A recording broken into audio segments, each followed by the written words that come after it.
Halo everyone, nama saya Umi Atia, saya dari Prodi PAI semester 52. Pada video kali ini, saya akan menampilkan media pembelajaran yang saya bawakan dengan mata kuliah media pembelajaran dengan dosen pengampu Pak Dr. Muhammad Fikri Azhari MPDI. Selamat menyaksikan.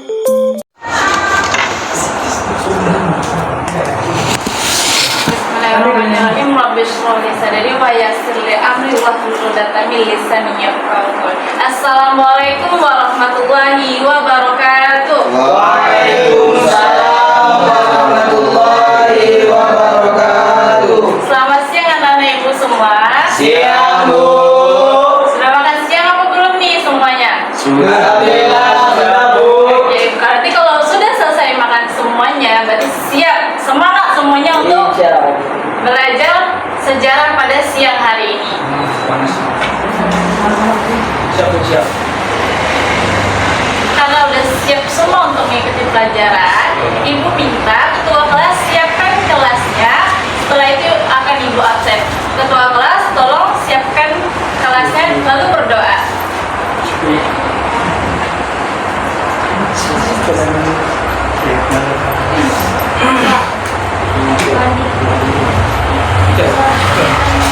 Semua siap, doa dimulai.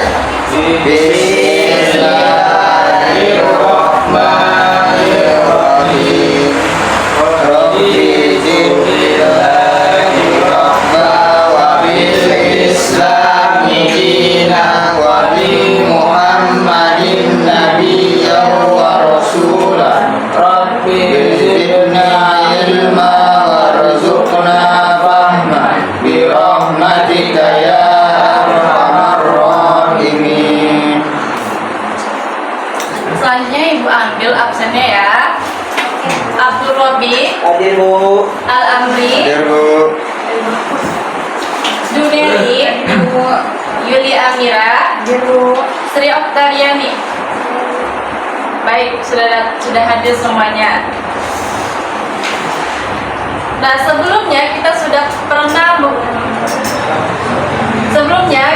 telah mempelajari sejarah lahirnya Daulah Mughal.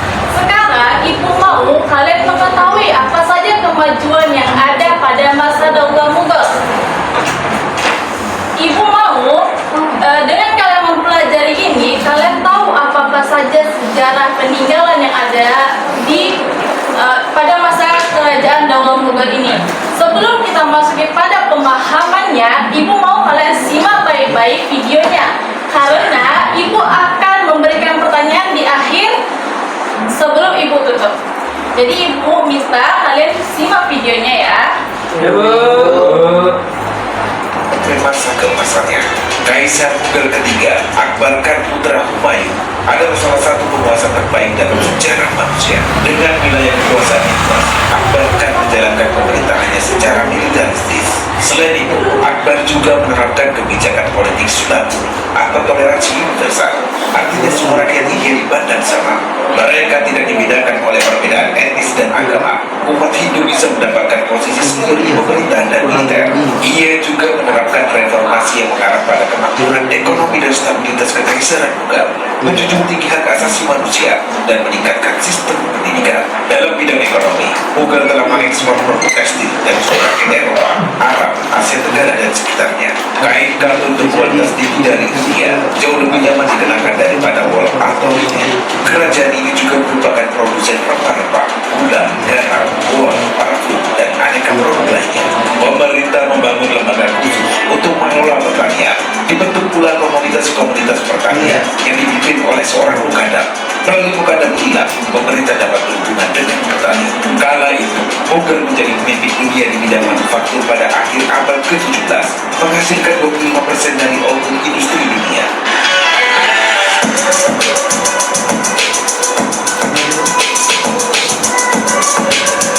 Di bidang militer, Mughal terkenal memiliki pasukan yang kuat.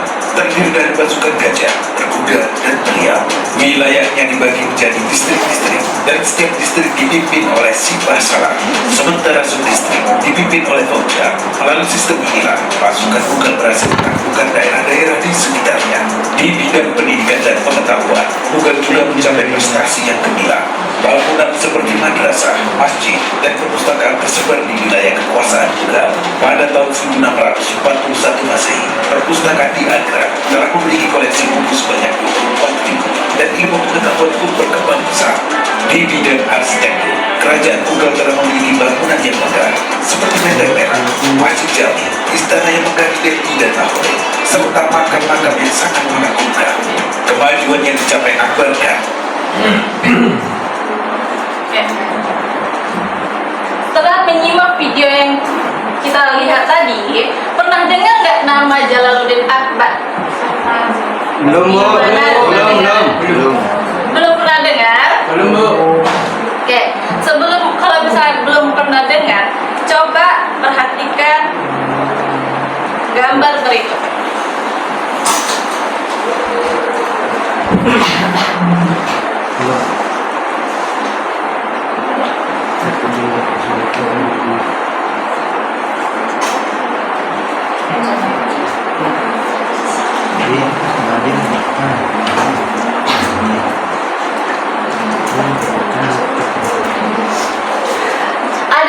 Ada yang tahu nggak ini film apa? Tidak.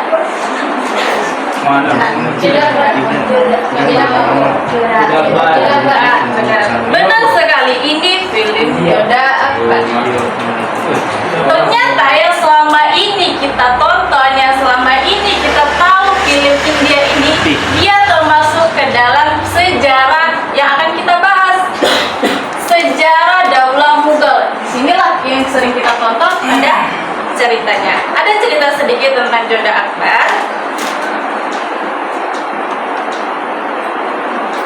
Yoda Akbar merupakan drama serial India yang ceritanya diadaptasi dari kisah Kaisar Jalaluddin Akbar dan permaisurinya dari Kekaisaran Mughal.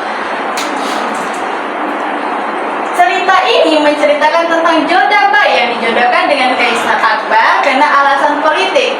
Dan lambat laun mereka saling jatuh cinta, bahkan Jodabai disebut-sebut sebagai istri kesayangan Jalaluddin Akbar.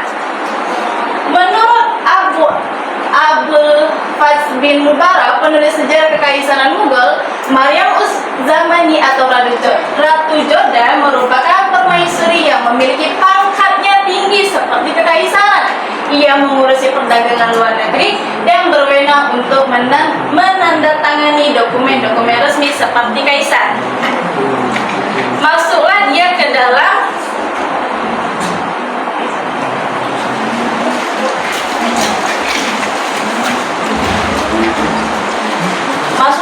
dalam bidang politik dan administrasi pemerintahan, yang mana banyaknya wilayah yang berhasil dikuasai oleh Daulah Mughal seperti Chodar, God, Chittor, Ratabar, dan masih banyak lagi. Di mana Akbar memiliki politik toleransi yang bersifat sulaktur atau toleransi yang bersifat universal. Dengan politik ini, semua rakyat India dipandang sama tanpa adanya perbedaan etnis dan agama. Maka dari itu perjodohan yang terjadi pada film Joda Akbar dilakukan karena alasan politik. Selanjutnya,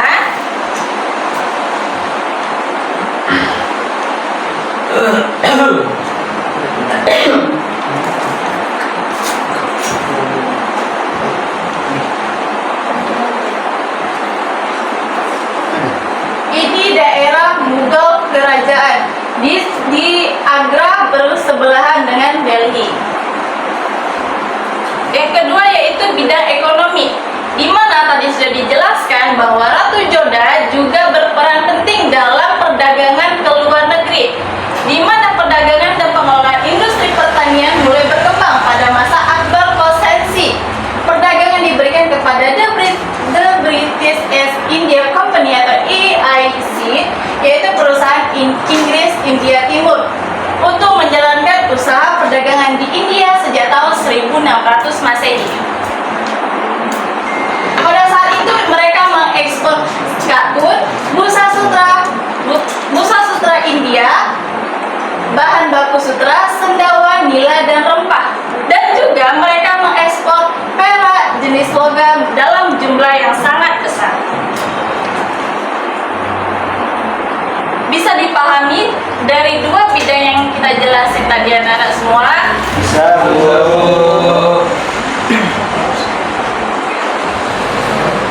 Yang ketiga yaitu bidang agama, di mana pada masa Akbar berkembangnya agama Islam di kerajaan Mughal mencapai suatu fase yang menarik, di mana pada masa Akbar mempromosikan sebuah cara baru dalam beragama, yaitu konsep din ilahi. Pernah dengar nggak konsep din ilahi itu apa? Enggak, Bu. Konsep din ilahi sendiri adalah konsep toleransi dan pluralisme agama yang menghendaki semua agama itu bersatu di bawah kepemimpinan Daulah Mughal. Makanya dia membuat konsep ini karena aliran ini Akbar mendapat kritik dari berbagai lapisan umat Islam. Bahkan Akbar dituduh membuat agama baru. Pada praktiknya din ilahi bukan konsep ajaran agama Islam, melainkan ini konsepsi dengan upaya mempersatukan umat-umat beragama yang ada di India. Karena di India sendiri bukan hanya satu agama, terdapat banyak agama yang ada di bawah kepemimpinan Daulah Mughal. Bisa dipahami untuk bidang agama? Bisa, Bu. Selanjutnya,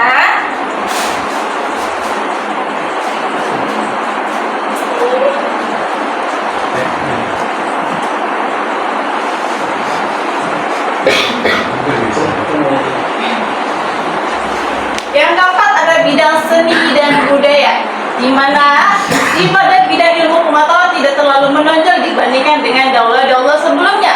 Yang lebih maju justru bidang seni syair dan seni arsitektur, di mana bisa kita lihat pada gambar-gambar itu inilah hasil monumental arsitektur yang dikerjakan pada masa Daulah Mughal. Yang pertama yaitu pada Benteng Agra, Taj Mahal yang seperti kita ketahui pada umumnya ada benteng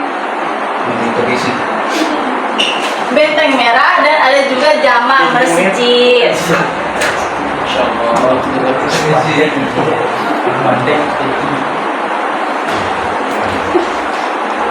Ya, dari monumental arsitektur yang Ibu sebutkan tadi, Ibu punya contoh gambar besarnya.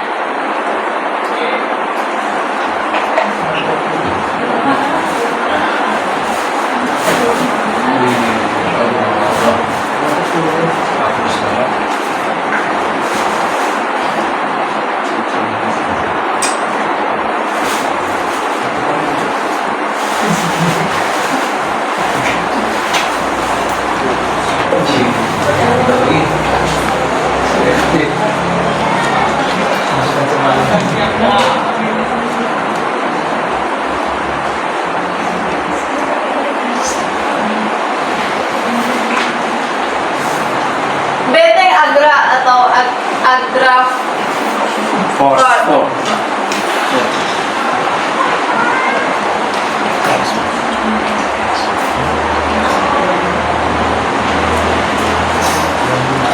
Inilah benteng Agra yang sering kita ketahui. Perlu diingat, nanti di terakhir Ibu akan kasih juga pertanyaan tentang monumen-monumen yang Ibu jelaskan nanti. Benteng Agra ini terbentang luas 94 hektar, terletak sejajar dengan Sungai Yamuna dan 2 km barat dari Taj Mahal. Berarti jaraknya dengan Taj Mahal tidak terlalu jauh. Lanjut yang kedua.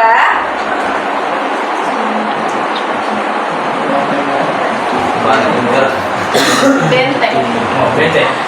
Yang kedua yaitu benteng merah, yang mana pada benteng merah ini merupakan kediaman utama dari penguasa dari Daulah Mughal selama 200 tahun. Berarti tempat tinggal para daulah-daulah sebelumnya yaitu di sini di benteng merah atau red. Selanjutnya ini pasti semua orang tahu dan tidak asing di telinga kalian lagi, Taj bukan? Mahal. Namanya yaitu Taj Mahal, tentu tidak asing lagi bagi telinga kita. Istana dari marmer putih gading yang terletak di tepi selatan Sungai Yamuna, Agra, India ini sebenarnya adalah makam dari Mumtaz Mahal dan istri kesayangan Shah Jahan yang dibangun dari tahun 1632 sampai 1653. Taj Mahal sendiri dianggap sebagai contoh terbaik arsitektur Mughal dan sebagai simbol sejarah kekayaan di India. Yang keempat atau yang terakhir yaitu Jama Masjid, merupakan salah satu masjid terbesar di India. Masjid ini dibangun oleh Sultan Mughal.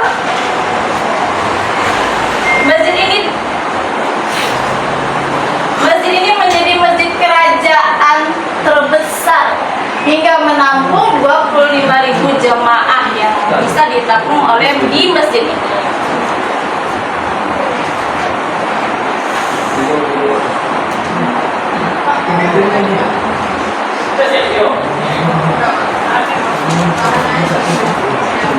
Dari semua yang ibu paparkan, dari semua yang ibu jelaskan, ibu ada 2 pertanyaan dan ibu akan mengingatkan kembali apa saja nama monumen-monumen yang ada. Ibu mau 4 orang, 2 perempuan dan 2 laki-laki maju dan tunjuk temannya satu-satu dan tanyakan ini nama monumennya apa saja tadi.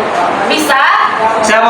Oke, ibu mau 2 perempuan dan 2 laki-laki maju untuk menanyakan kepada temannya tentang monumen apa yang telah ibu jelaskan. Maju. Oke, ibu tunjuk aja ya. Sri maju, Mei maju, Abdul Robi maju, dan Al Amri maju. Maju aja ya. Iya. Dia bang. Oh, dari banting.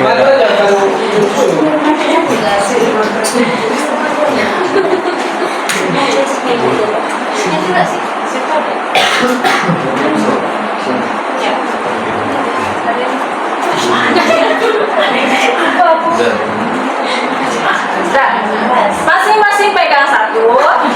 Oh ini kampanye bu. Enggak dong. Habis benteng merah. Iya. Silakan tunjuk satu temannya untuk menjawab apa nama monumen yang telah ibu sebutkan tadi. Tunjuk satu temannya untuk menjawab apa nama monumen yang kamu pegang. Tunjuk satu temannya. Ayo saudara ini tunjuk satu temannya. Siapa yang kamu tunjuk biar bisa dia menjawab monumen apa yang telah ibu jelaskan tadi. Saya bu. Tunjuk temannya. Saya bu. Pada Upi. Kepada Upi, apa monumen yang telah ibu jelaskan tadi?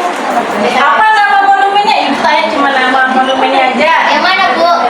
Yang dipegang oleh Sri. Banting merah. Itu benteng apa namanya? Ini. Nah, Benteng apa? Ahmad. Benteng apa? Benteng Ahmad. Benteng Ahmad kok. Ahmad loh. Ya tadi ini ibu jelaskan dari tadi itu namanya benteng merah. Oh, benteng merah. Itu tempat tinggalnya Dawa dulunya. Oke, tepuk tangan untuk Bianti. Selanjutnya yang dipegang oleh Mei. Siapa Mei yang ditunjuk untuk menjawab? Aku. Ini bentuk monumen apa? Itu masjid bu. Taj Mahal. Oke, Taj Mahal sebagai makamnya Mumtaz Mahal. Lagi tepuk tangan untuk tidak. Zaki, ini apa? Gambarnya ayo. Oke, selanjutnya. Ya, Zaki ini apa? Monumen apa? Jamak masjid. Oke, betul Ya, sekali. benar, jamaah masjid bisa untuk jamaah. Tepuk tangan untuk Zaki dan Abu. Selanjutnya dan terakhir itu monumen apa? Siapa di Agel. Apa? Agel apa? Ya, benteng Agra. Ya, tepuk tangan untuk Pandi dan Abu. Ibu mau kalian mengingat monumen-monumen yang telah Ibu jelaskan agar pertemuan selanjutnya bisa Ibu tanyakan lagi dan semuanya bisa mengingat yang telah kita pelajari hari ini. Bisa dipahami anak-anak Ibu semua? Bisa, Bu. Oke, pertemuan hari ini Ibu cukupkan sampai di sini. Semuanya kita mengucapkan alhamdulillahirabbil alamin. Assalamualaikum warahmatullahi wabarakatuh.